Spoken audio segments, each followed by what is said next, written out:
గురువుగారు, ఎవరింట్లో అయినా అడుగు పెట్టేటప్పుడు లేదంటే ఆలయంలో అడుగు పెట్టేటప్పుడు ముందుగా కుడికాళ్ళు పెట్టి అడుగు వేయాలని అంటారు. ఎందుకు కుడికాలుకి అంత ప్రాధాన్యం? కుడి ఎడమ అనే 2 ఉన్నాయి. సాధారణంగా శుభాలన్నీ కూడా మనం అన్ని చేతులు కూడా పుర్ర చేత్తో ఏ పని చేయం, కుడి చేత్తోనే చేస్తాం. అంటే పాజిటివ్ యాటిట్యూడ్ వస్తుంది. ఆదర వైఖరి రావడానికి కుడి ప్రధానంగా అన్నారు. అందుకనే గృహప్రవేశం అప్పుడు కానీ, వివాహంలో వేదిక మీద కూర్చునేటప్పుడు కానీ, ఎవరైనా వేదిక వెళ్ళేటప్పుడు కానీ, స్నేహితులు బంధువులు ఇంటికి వెళ్ళేటప్పుడు కానీ తప్పనిసరిగా దేవాలయానికి వెళ్ళేటప్పుడు కూడా కుడికాలే పెట్టమంటారు. అంటే ఆ కాలు పెట్టడం వల్లనే మన వైఖరి తెలుస్తుంది, మన యాటిట్యూడ్ ఏమిటో తెలుస్తుంది. ఇక దీనికి రామాయణంలో సుందరకాండలో ఆంజనేయ స్వామి లంకలో అడుగు పెట్టేటప్పుడు ఎడంకాలు పెట్టాట. ఎందుకు పెట్టాడయ్యా అంటే శత్రువు నెత్తిన మీద పెట్టినట్టు అవుతుందిట. కనుక మనం దేవాలయంలోకి వెళ్ళినా, మన బంధువుల ఇంటికి వెళ్ళినా, మన పెద్దల ఇంటికి వెళ్ళినా, చివరికి మన ఇంటికి వెళ్ళినా, శుభకార్యాల్లో కానీ ఎప్పుడైనా సరే కుడికాళ్ళే పెట్టమని. అసలు ఎడంకాను ప్రత్యేకంగా పెట్టమని ఎక్కడా చెప్పలేదు. అయితే దైవికమైనటువంటి కార్యక్రమాలు చేసేటప్పుడు ఎడమ చేతితో చేసేటువంటిదంతా వామాచారం అవుతుంది. అంటే వామాచారంలో భగవంతుడిని అర్చించే పద్ధతి ఉంది. ఇప్పుడు అమ్మవారిని కానీ ఇతరత్ర భైరవుడిని కానీ ఆరాధించేటప్పుడు ఎడం చేత్తో పూజ చేస్తారు. ఇది వామాచారం. మనదంతా దక్షిణాచారం. దక్షిణాచారం అంటే ఆదర వైఖరితో పూజ్యభావంతో చేయడం.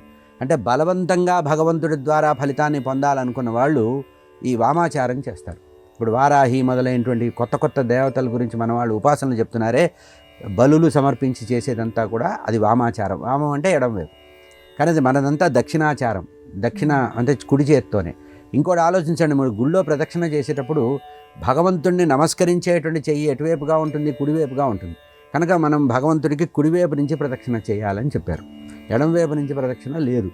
అయితే చండీశ్వరుడు ఉన్నటువంటి శివాలయంలో మాత్రం మనం కుడిగా ప్రారంభించి ఆ చండీశ్వరుడు ఎక్కడైతే ఉంటాడో అక్కడి నుంచి మళ్ళీ వెనక్కి వచ్చి దర్శించడం అనేటువంటి పద్ధతి ఒక్క శివాలయాల్లో, కొన్ని ఆలయాల్లో మాత్రమే ఈ పద్ధతి ఉంది. మిగతాదంతా కూడా కుడి అనేది శుభానికి సంబంధించింది. ఇందాక చెప్పా కదా, ఆదర వైఖరి. ఒక వ్యక్తిని గౌరవించడానికి మనం చేసే పనులన్నీ కూడా, ఇప్పుడు ఎవరికన్నా ఏదన్నా ఇవ్వాలంటే వడ్డించేటప్పుడు కూడా ఎడం చేత్తో వడ్డిస్తే ఇబ్బంది పడతారు కొంతమంది. అంటే కుడితో, ఎందుకంటే ఇది గౌరవ సూచకం. గౌరవము ఆదరము అనేటువంటి భావాలు వస్తాయి కనుక కుడే సవ్యము, ఇది అపసవ్యం అవుతుంది. సవ్యము అపసవ్యం అంటారు. కనుక అపసవ్యంగా చేసేదంతా కూడా బలవంతంగా చేసే పనులు, కుడి చేత్తో చేసేదంతా కూడా సవ్యంగా, ఆదరంగా, గౌరవంగా, మంచి ఫలితం కావాలని చేసేదంతా కూడా కుడి చేత్తో చేయమన్నారు.